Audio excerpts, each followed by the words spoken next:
you guys to our media day 2014. This is our third season. The one thing I love about being here and about being the staff, there's so much support here. You know, the new president is very, very supportive of the new conference. Conference commissioners coming down. So Michael Fitz has done a fabulous job, you know, integrating the new conference. Rick Dixon has done a magnificent job. You know, when you take a job and you say, we're going to get a new stadium. I tell recruits all the time, we're going to get a new stadium, we're going to get a new stadium. At other places, we never got a new stadium. But now, we're excited about this new stadium. It's coming. We're excited about our new conference. This will be a very, very great conference for us. You know, we love to be in the companies of some of the teams that won national championships in this conference, such as UConn. They won women's and men basketball. So did Central Florida, what they did last year against Baylor University in the Fiesta Bowl. I felt that was one of the greatest things about this conference. And another thing, I just want to appreciate our staff. You know, most of our staff is here. We've been staying together. We've been sticking together through thick and thin. You know, I feel like those guys are our brothers. We do have some staff changes. We can talk about those. But I want to really get to the questions as soon as we can. Any questions? Yes, sir. CJ, you know, players always say second, third year, the game is slowed down for them. As a coach, how is the game slowed down for you? Well, the game is slowed down, I guess, a little bit, but just a learning curve. All of a sudden, it began to slow down, but now we're in this new conference where we got new opponents. We got 9 new teams on our schedule. The only 2 teams we played was Tulsa in the beginning of the year, and then we got East Carolina towards the end of the year. So this is going to be new for us. So, but new is good because it kind of brings us pep in our step and a spark in our little glide. So this is going to be good for us. You kind of alluded last week that you were going to sit down and really evaluate the quarterback situation, you know, which, you know, last season you were going to wait all through camp and kind of make a declaration. Is the approach a little bit different this season? Do you have more information maybe coming out of spring? Yeah, you know what, I thought spring was outstanding. You know, I thought Tanner Lee did the best during the spring. You know, Devin Powell was right there, and Nick did some good things. Nick also during camp, Nick's looked pretty good. Tanner's still looking great, and Devin's looking good too. And then Glenn's very impressive also. But what I want to do first is after this first week, after we have this scrimmage on Saturday, I want to know the 30, 40, 50 players who are going to play and going to help us win as many games as we can. And once we know that, it may be 2 or 3 quarterbacks, it may be 1 quarterback. But who's going to help us win? And then from there, we're going to pick and choose what positions that all those guys will be in. It's an earlier process, in other words, than what you were dealing with last camp? Well, last camp everything was so new. Last year we didn't have Nick on campus, very much, and then we didn't have Devin was here some, and when Tanner wasn't here, so this is a whole different. Ball of wax. These kids know the offense; they know what they're doing. So now it's just who's the leader of the program, who's going to lead our offense, and that's what we're waiting on. If you end up with Tanner, why is he the guy? I think whoever leads. I think the leadership of the team and the quarterback, being a quarterback. What we don't want is we're looking at turnovers. We're looking at just stuff that a quarterback needs to do. And I think the team, whoever the team rallies behind the offense, I think that's the guy that we're probably going to go with. Was there a particular area under the quarterbacks last year that disappointed you? Well, just the turnovers. I don't think you can win any games with turnovers. We had an outstanding defense last year. I thought without the turnovers, we could have won maybe 2, 3, 4, maybe more games. So I think the one thing that was most upsetting was just turnover after turnover. If you eliminate the turnovers in Pop Warner, you got a chance of winning. Last year you said you were okay playing multiple quarterbacks early in the season. Would that upset you this year if you didn't have one guy and weren't able to play him, or are you okay with maybe playing multiple guys? Not at all. I don't think it'll upset us. But I would like to get some continuity. Now that we got continuity on the defense, I think we got a good look at these receivers. We kind of know what direction we're going in. The backs and the offensive line is much better. So I think if we can pick a guy this year, a little bit different, you can pick one guy and you can go with that guy and he's leading the team, then that's the guy we're just going to roll with. CJ, are you curious at how your team responds to having success? Having success in a long, long time, get to a bowl game, winning record and all that, and now it's coming back and the expectations behind it. Absolutely. You know what? You always wonder, how do you handle success? And the one thing I would say what our team has done, 95% of our team was here all summer long. They worked extremely hard. The classroom situation for the most part, all that's beginning to clear up. I don't see too much, stuff that's going to be any different. Then you look at how we handled the sun yesterday, and how those guys worked yesterday, and how the training camp's going. I thought they worked extremely hard.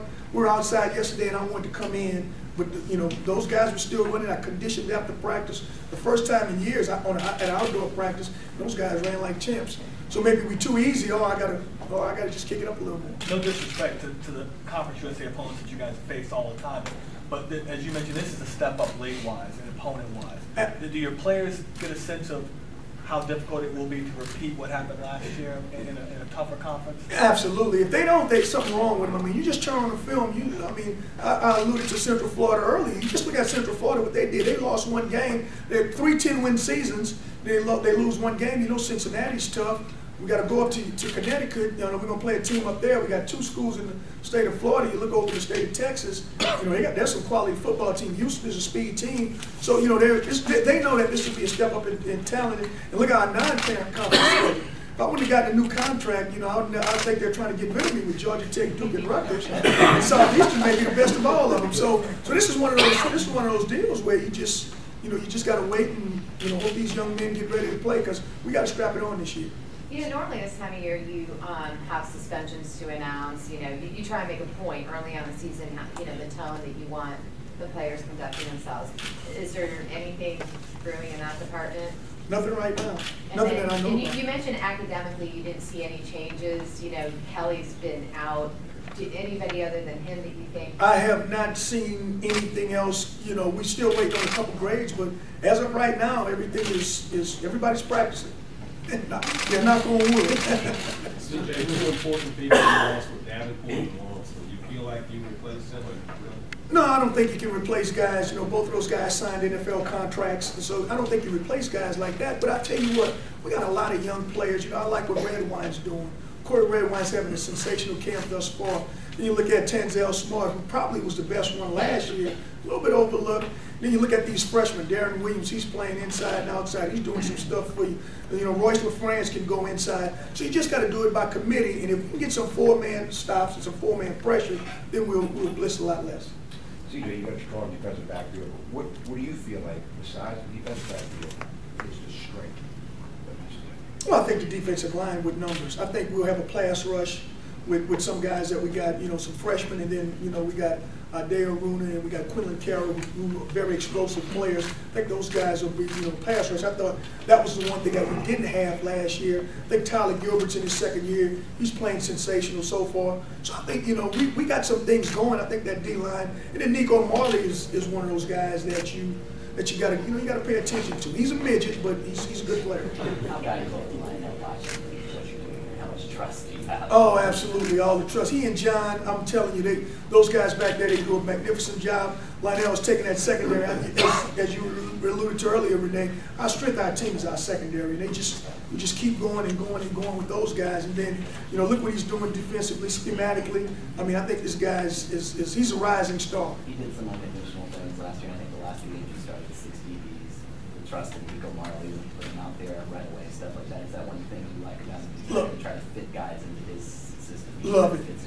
Love it. I think that, all those defensive coaches over there, they collaborate together. I think Lionel does a lot of it, but John does a great job. Jason is phenomenal also. Now we got Quan, he's coming, but those guys over there, they're very, very good staff, stellar. They understand how to use use what you got, and then, whatever else we don't have, we'll go get the next year. It looks like there's some big changes with the defensive sort of schemes. Looks like you're looking for more speed up front and smaller. Well, that's what we got. We don't have big Davenport, we don't have big Wormsley, we don't have those guys like that. But they're shorter, but they're faster, and the athleticism and the speed of the overall defense with some of these young kids now. I mean, we got some guys who can really, really run. This is the first time that you would say, what is Tulane? You look at our defense and say, well, they got speed on defense. You turn over to offense, you look at these young receivers, they running. These backs are running. We got some real guys who can really get down the field. Can you replace Jordan Batiste? You were looking at Jared Franklin. He blows his knee out. Who's the new Batiste? Well, that's one of the things in camp. You just don't know yet. But I like our 3 safeties. I like Leonard Davis. You know, he's one safety that can just fly and run. You got Darian Monroe, are you gonna move him up back, and Sam Schofield and Brandon LeBeau? All those guys are playing so well.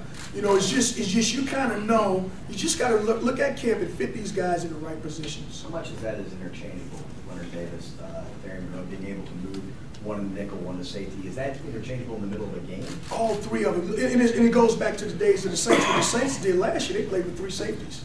You know, they played with more 3 safeties than anything, and I could see us doing some of that because of the caliber of athletes these 3 guys are. Offensively, it hadn't really been a fair fight the first 2 years. The first year, you had no offensive lineman with any experience. Last year, you had Nick's injury and quarterback. Do you feel like this is the first year where Price is going to be able to really run what you want to be run? Yeah, you know what, I thought, you know, one thing that we did do, and Aaron, you know, Aaron's chomping at the bit. He does, Eric, excuse me, I got Eric and Aaron. But Eric chomping at the bit to really run what we're going to do, and that's not what we game planned before, because we recruited to defense, we did everything towards defense, and he kind of got a little bit of, you know, whatever was left over. But now I think the offensive line is bigger, they're stronger, they're faster. They played together a year, they know what we're doing, you know, so this will be great. And I say one thing about Eric, he's been positive through this whole thing. But look, we played with a true freshman starter, that's unheard of in college football. A redshirt freshman, unheard of. A first-year player who never played before in Arturo, who I think was one of the better ones, and a center who was up and down, who was hurt half the year. So, you know, last year it was a tough year for us, especially with the offensive line. I think Coach McDonnell got these guys going, and we're going in the right direction. CJ, how do you replicate what Ryan brought to you at receiver last year? You got a lot of young guys, I guess, with potential, but, you know, he was always that safety valve that, you know, the quarterback could throw to last year. He was always coming to the catch. You know, I think what you do now, you know, I don't think, again, this guy's, you know, we look on Twitter every day, we follow our guys, you know, we got 6 guys, and all of a sudden you look up RGG3 talking about Ryan Grant is just the most dependable, unselfish, best, what he wants in the NFL receiver. He spent about a minute and a half talking about him on last night. But I say this, I think you got to kind of do it by committee.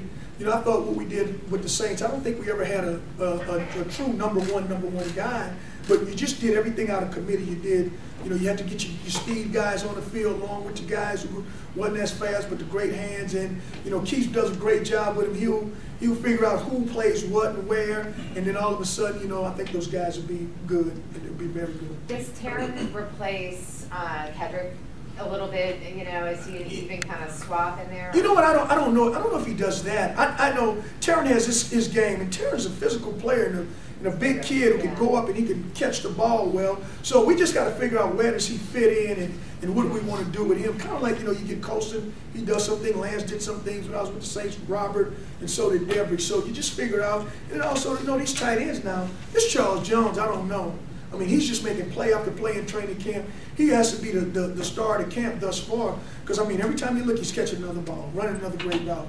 And, you know, we just got to, we'll see in the scrimmage if he can block. I feel like the returning receivers have more potential and talent than they showed last year. You seem pretty disappointed with them. Well, I don't think it was more disappointing in receivers. It's just sometimes we didn't have the opportunities that we wanted to. I love Justin Shackelford and Xavier Rush. I think they're going to be magnificent players for us.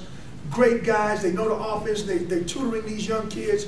These 3 young receivers, and I can put Devin Bro in there, he'll be the 4th, but they're going to be something special around here. You're going to see something around here that we probably hadn't seen in a number of years with, you know, Teddy Beal, Leandre, James, Taron Alcala, and Devin Bro. This future is really bright here at the receiver position. Does their job get tougher because they don't have Grant as a guy that teams really had to pay attention to, maybe put a safety behind and a corner on him? They don't double team anymore. There's no one to double team on this receiving group yet. Well, I would say this, though. I think the overall group is a lot better because, you know, we've added some speed that we probably never had. We've added some athleticism that we probably never had. So, you know, I just want to see guys, you know, come out, play hard, continue to progress in camp, and we'll figure out how they play and where we put them and what we do with them. You mentioned that boost in speed, obviously quarterback, and the fact that how important is the field to get the ball down the field. Clearly, Devin and Tannerly have shown some of that ability. Are you more worried about that with Montana, or what's kind of the most important aspect? You know what I think the most important thing right now is leadership. It's team leadership and just getting guys in the right play and doing the right things.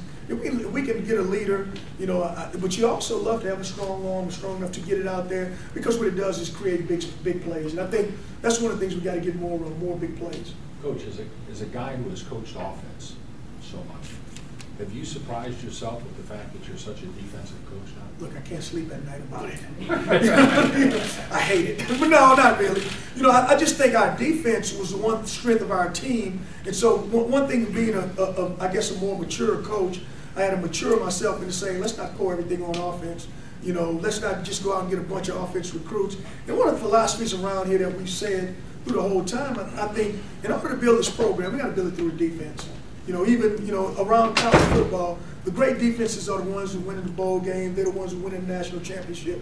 You watch the best defense who win in this playoff system. So I just think defense is the way to go. And I think now that being in our third year, we could come and we could kind of balance these classes off with offense and defense. But do you think it's hard to convince a young man who was a very good player in high school on offense that he should play defense?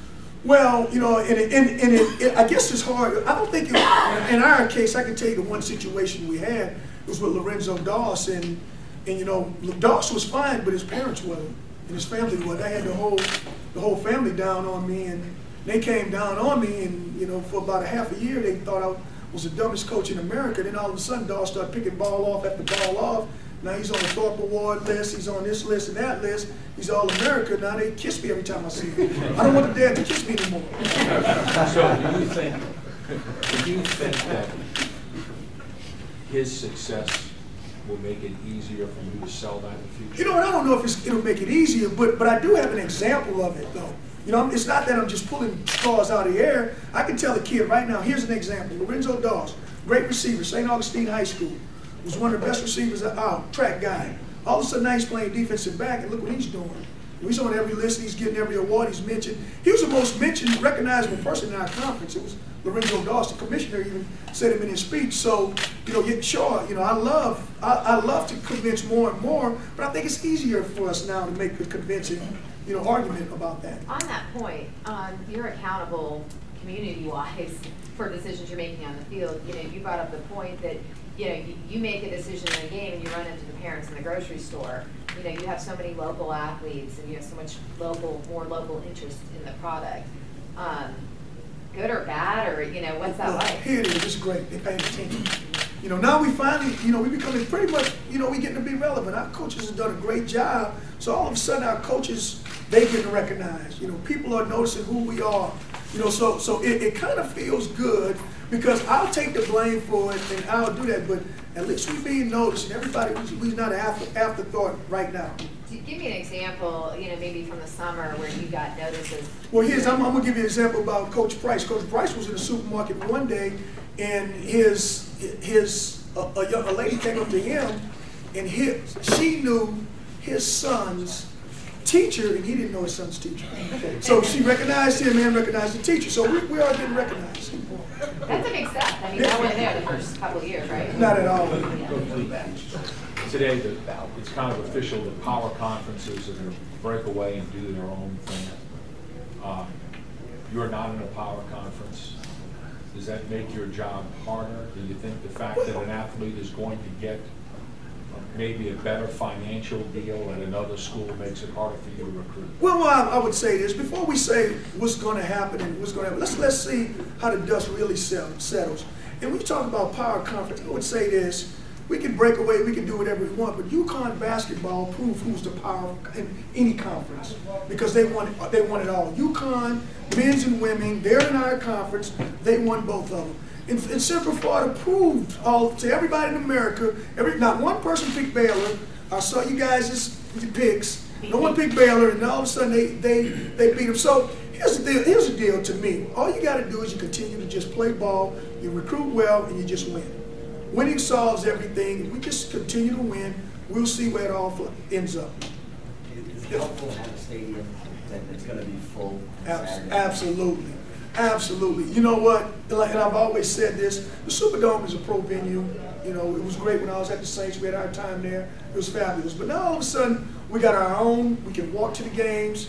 Everybody can come see us play. I think there's a renewed excitement about Tulane football. I think the community is really behind us. Look at the season tickets. You know, look where we are. You know, and everybody's worried about parking. It'll be all right. Let me tell you, I went to a Yankees game. I had to catch a subway. Me and my wife, we were afraid. So many people on the subway. But it was good though. I enjoyed it. Everybody after the game, they just started walking to the subway again or to the bus. So it'll be all right. But you know, so I think the stadium is a big boost for us, for the New Orleans, and for the uptown community. Is park in Tan, your spot? I don't have a spot yet. If you tell me where it is, I don't have a spot. does Tanner have the personality to lead this football team? I think all of them do. I think absolutely every one of them. You know, Tanner was fine at Jesuit. He had a great personality at Jesuit. It's just, you know, just what you want to see. It's kind of what you notice on with the team. You know, if Tanner's saying the right things and doing the right thing, and his numbers add up, you know, we chart everything and we compare everything, compare and contrast, then, you know, he will be the guy. What is his strength? Oh, You know, he Mike can New said he could see him in the NFL one day. Yeah, he can throw it. Look at you bring Mike New up. All right. He can throw the ball. He's extremely accurate. He has a very strong arm. He's big, and you know he understands. He's smart. You know, I don't see a glaring weakness, but he just hadn't had the experience. CJ, do you have to sometime, like with a guy like Tanner, kind of put aside the fact that he is a freshman, never really started the game, played the game, but maybe what trumps that is the fact that he just has overall talent better than the rest of the group as possible? Yeah, I agree. You know, you always, you know, what keeps guys up at night is the unknown. You know, that's what keeps me up. And you haven't seen Tanner do one thing in the game. You know, so you just say, okay, now are we better with this product or that product, or can we go with that with Tanner? I know you still got a long way before you get there, but there's going to be so much hoopla about the Georgia Tech game, right? And then the next week, you got to come back and play a team that is very good. Best team probably on the schedule. Best team on the schedule. Maybe. You know, if you talk. That week for sure. Is that a series of sleepless nights? For that week for sure. Is that a series of sleepless nights worrying about a game like that? Absolutely. You know, you can't, you know, one thing about a football season, you got 12 games to prove, quote unquote, what you've done that whole year. And so when you have a schedule such as you got to go on the road and play a team like Tulsa, who was probably the flagship of that conference, Conference USA. Last year they took a little dip, but we all know they're going to be back. You play them on the road, then you come back, playing a Georgia Tech team that's been in a bowl game 12 years in a row, and they run this option that no one in America has stopped. Then next week you play Southeastern, who one of the scouts told me that's the best team on our schedule. So you know you just gotta you gotta hope your kids harness what you're doing. And you hope that they're detailed, and they play competitive, and they do things that they should. I know that you pride yourself on making this a very local roster. The way the Southeasterns come up, how much are you competing with those guys at the same play?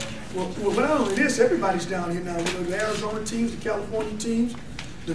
Everywhere, all the teams are. You know, the thing that we got to do is we got to trust the coaches, and we know the coaches. We have relationships. They're local guys that's on our staff. You look at Quan Drake and David Johnson. You know, we hired Wayne Cordova. We hired Dietrich Belvin from Florida. So those are the places where we're going to make our money at. That's the stuff that we're going to do. So we just got to trust the coaches, trust our relationships, and hope that we can get some of these kids to stick with us. What do you think makes you guys the most attractive option to these local players? Because I think 6 years ago, local kids weren't really coming here. They were looking at other options. Well, I think it's the best school in the world. I mean, the school costs about $70,000 a year. I think the faculty's done a phenomenal job graduating kids, and they've done a great job in this community. You look over here, this Audubon Place is landlocked by the zoo. Then you got Loyola next door, and then Claiborne Avenue. So it's a very safe atmosphere here. And then also you look at now the football. We got football on campus for the first time in about 40 years. We're playing in New Orleans. In New Orleans, there's a college football game every other week. That's almost unheard of, and now you got one. So it'd be very attractive. If you ask me, I like red beans and rice and gumbo. I'm staying home. CJ, Ryan Griffin was a finished product his senior year, but you see any similarities between Tanner and Ryan in new ways? Not according to Sean Payton. He was not a finished product.